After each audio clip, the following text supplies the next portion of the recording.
wakala ulakko hanuipi. Ulakko Johnny, halingitunga, hanipille Johnny. Wakala ulas kala ngawi. Uko, atuin ako sa tuin na taka, awla sa mga alagon no, atun natavo, awla sa ote. Wakala malagong lakko nga. Anilo, awla sa kanatugo. Tavani, kataneltavo, ani. Ahala kasi muna charang gata. Uko, awla sa pugo hangin pa, awla sa uyuko, amalu nikita, amalu tau pusa, ikalukalan na kuno. Amalu ani tau puta yo menasa ko katama ya ka, mikiluangan no puta yo lay ako nangan no. Ikalala kuno, gabiyan na nga ani. Ulo kala, palaga mo ito, takuan niya tunga. Asap ko lang, dito na kata. Hala, kaya palo kala kung nasin na tamakau yung ikalo tilunga, ang yuwalo mikalo kau yung na cepat luak kami yung ikalo apik amunak tilung nung namot. Ikalo na ka kaya dyan Johnny, kami mabikit to ka kalasong mago, ikalulakalatillugo. Makita, ipatsa, amis lang kitukan nilo to kasuli, ikalulang asiyo apiw yung nga. Awala sa kaya ngalut ta? Halo na, ati. Ati, ani, o pangalan labo, damo. Ati, ikalulang ayo apiw yung, ikalulang ayo apiw yung. 4, 5.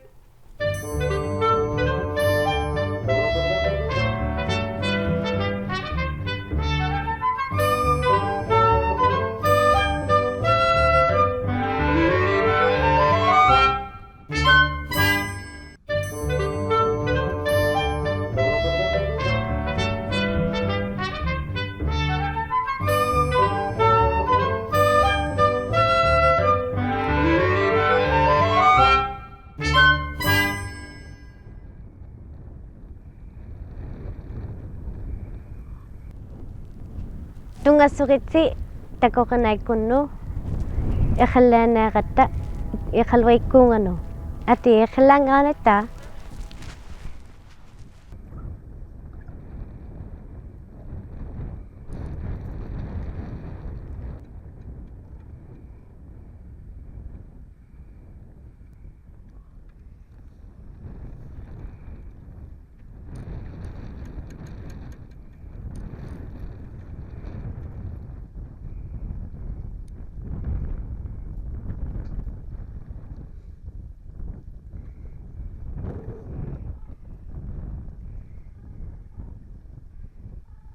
Ila, khudan na may sabanit chuapi yung at sasakunay o na may kuya sa pagupin ng operasyon malo sa banigatika maki. Maki nga hanwipin. Kano yung itiyak, tunga bilata titya. Wakan yung kailangan itong kapilarik tapi yung lawak sa nang lawak taka. Niwak taka kaulo may kano yung itong kuya sa tunga. Ibili. Namatya tunga awlak si Matildo ti inusik kababaw lupit ti liulaw no? Kababaw. Maki. Itabba pitti liulaw tabo sana liutya tunga pitti mi sibulle pati sana yabinibo. Baca ko api ni kaya pa patwapi maki. Lalo na pitti liulaw tinuti. Ano na lang ito galawa? Alena ito kululaw tu kilami kulukuirat artu. So kaya alena igo sulungan mo. Cakwapo nung nakinapin. Una pa ni kuluga juki pa. Juki pa. Ngusapi ko, cakwapo nalin na tawtigi wapi. Piyoyoy ngapi. Nila, ini kunat siya. Mikiyo ka laka. Ila, ang hindi ko ito, haliak tulak ko si, pitsinukat na kami ito, makitito. Sabi ka ni Pito, Niki kumali pa. At niki kayo nalunglo. Kalok pijuki pa. Apapalo. Pitsilukte. Apapalo? Maki, pitsilukte. Apapakinalo.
Jana nga hanupi. Kanupi le Johnny. Kanupi lang. Wow, asuna Janet. Aso kalamalang piyo si Janet. Una kimikwarna tabo. Au yakut ikhallernek. Au yakut ikhallernek. Ikhaller ako vegi vio Johnny. Haluna, halugoswer yung ikhalunga tuwan kisiyani. Una titeraktu Manika itu sakjuat. Titerattu anten kutilin kulinet. Asu. Oh, kuhanu kerengga juga. Aula sareaktu api au yakut. Tabekhalulia api umad. Ukua aula sareaktu ikalu kabalutu tamani aula sabbingani. Ukua ahelo yuk kwa ngamatau. Aula yanga ni ahela khilat ahela nimma hanungu nagiali. Ukua nikita nge akitias magalo ang mga uyuk kwa ngano kawi usap balutu ila akis nikita me akis balutu. Aula samnalo ninge nikita nga akis matiagalo ang mga kawi sa tiagale. Ahela nitsingano ahela khilat chugali ngay. Nikita Amo tunubugali ngay. Nuvitiagale ang makilat tiagakakilo ni aula samnalo ni. Amo tuyuk ko nga unay. Uyuk kwa ngano akit. Uyuk ko nga aula sauti nga Avungalo ang inyong ichiyuminik. Avungalo aula saktu. Ikalo niya tu kay? Ikay. Una kay ikalo kakalo ang mga episode. Abone merok tu kay. Ikalo. Ikalo. Una kay merok tu. Aswila halutuk, aswila. Ikalo balapo. Ya pirit talagi. Ang iyo alam me kaya halutuk. Aswila pirit talagi halupo. Halutuk ko. Kisi yung miniapi. Ada pirit talagi. Halutuk, ang iyo alam me. Ya aswila. Ya pirit. Halutuk sigwik pala mata. Ay, kasi wala yung ay. Ang kabalyala ko, ikalumati. Una, ang iyumini, ilisa balutu, ikaviyegya, ikalumme. Hala swila. Ilinyak tuwa piyo balutu ngayon nanuka nga. Aswila. Ikaviyak tau gekok. Halunak kawiyak tamini api ulit kok. Ang malo niya ako nga pirtawlo ni. Niya ako minatong ni Kuvi, ikalong mo dyan eh. Haluna, matawin ka tamamakanik para. Asuka, pitiliok to eh. Pitiliok to kulo, ikalong me. Ataw, sir, pinga si pitsin. Pinga si pitsin. Hala tabatano ko nga Tigumak yung harumik. Kalumini kulumi. Una kaya kalutamin nga. Asula na resibo. Pititukulo. Hila kalak tunga na Janet. Uvangat tao. Tita. Ano sa kaya nga wino? Awala sa kaya nga lalo. Ikalo niya kinukay. Halo na. Kito kaya kakayo. Ikalo kaluto kay. Kakan. Aswapik.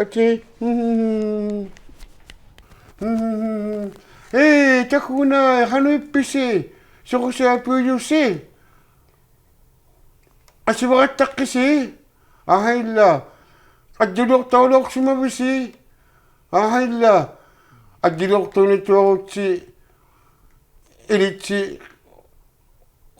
umoyok tambiningin ni ahayla tabba at talo ko ahayla tuwakti sigunak si ahayla takune kuno takuto sigayak tugot hanoklo tabba tuwakti mo info@inuitbroadcasting.ca tabunga tuwakti tabunga kasaw yakko ahayla tuwakti tuwakti takut yak tu si at kahuwerayak tugot.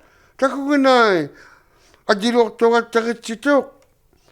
Tabaw si... Hey, titrakatakitzingay takugunay mo. P.O. Box 700, Iqaluit, Nunavut, X0A0H0. 오빠로는 가가서였고 뒤다가갔다로시 오붕아 다쿠기나이 at inuitbroadcasting.ca